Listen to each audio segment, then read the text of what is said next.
એટલા માટે ભાગવતની કથા.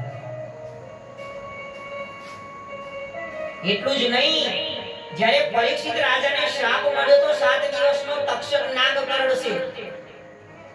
અને જ્યારે સુખદેવજી મહારાજ આજ શ્રીમદ ભાગવતની કથા જ્યારે પરીક્ષિત રાજાને પીવડાવતા હતા તે સમયે દેવતા ઉપરથી અમૃતનો ઘડો લઈને આવ્યા હતા. એક કામ કરો, પરીક્ષિત રાજાને 7 દિવસે તક્ષક નાગ કરવાનો શ્રાપ મળ્યો છે, તેને દેવતાનું જે અમે અમૃત લાયા છીએ અને અમૃત પી દો અને આ ભાગવતનું અમૃત અમને આપ્યા. અને તે સમયે પરીક્ષિત રાજાએ પ્રશ્ન કર્યો તો સુખદેવજીને કે આ દેવતાઓ જે અમૃત લાયા છે અને આ ભાગવતી અમૃત છે, બેનો તફાવત શું? અને ત્યારે સુખદેવજી બોલ્યા હતા કે દેવતાઓનું અમૃત એ વિલાસી અમૃત છે.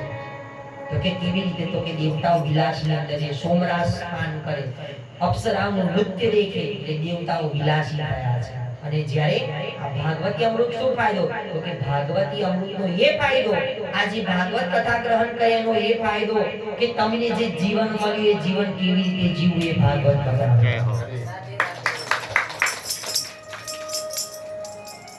તમારી જેટલી આયુ છે, તમારી જેટલી આવરદા છે ને એ આવરદાની અંદર કેવી રીતે જીવવું એ ભાગવત બતાવશે. જો તમે ભાગવતીના શરણોની અંદર બેઠા તો શ્રી રાધે એ ભાગવત બતાવશે.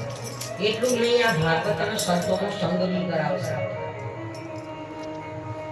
તો પરીક્ષિતે કીધું, પ્રભુ મારે આ ભાગવતી અમૃત મને પીવડાવો, મારા દેવતાઓનું અમૃત પીવું નહીં.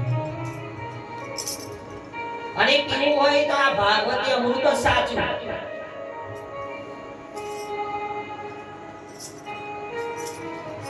બે ગંગા છે, એક ભાગીરથી ગંગા અને એક આ ભાગવતી ગંગા.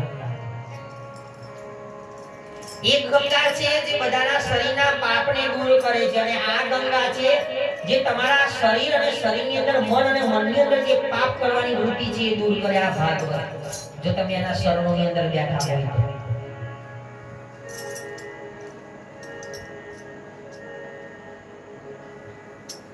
ગંગાજીને જણે પૂછ્યું કે આટલા બધા લોકો પાપ ધોવા માટે આવે તા કે તમે આ પાપનું શું કરો? તા કે કોઈ નહીં લાગતા. તા કે શું? તા કે હું તો દરિયાને આપી દઉં. દરિયાને પૂછ્યું, દરિયાને કે તું આ પાપને હું કરે? તા કે હું નહીં નાખતો, હું વરાળ સ્વરૂપે વાદળોને આપી દઉં. વાદળોને કીધું તમે? તા કે હું નહીં નાખતો. તા કે શું? તા કે વરસાદ વરસાઈને જે પાપ આગળ ધોવાયા હતા એ બધાના ઘેર ધીમે ધીમે પાપ પાછા નાખી દઉં છું.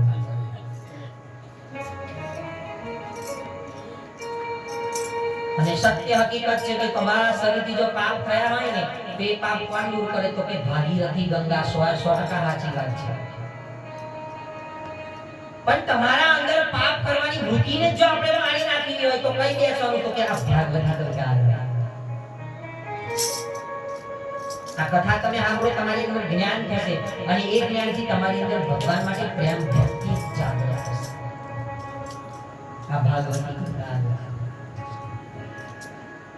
એટલે સુજી મહારાજ 83000 સોનકારી ઋષિઓને કીધું કે આ સામાન્ય કથા નહીં, અખિલ બ્રહ્માંડના માલિકે પોતાના અંશ આ ભાગવતની અંદર નાખ્યા છે. આ ભાગવત ગંગા માટે દેવતાઓ પરથી અમૃતનો ઘડો લઈને આવતા હતા.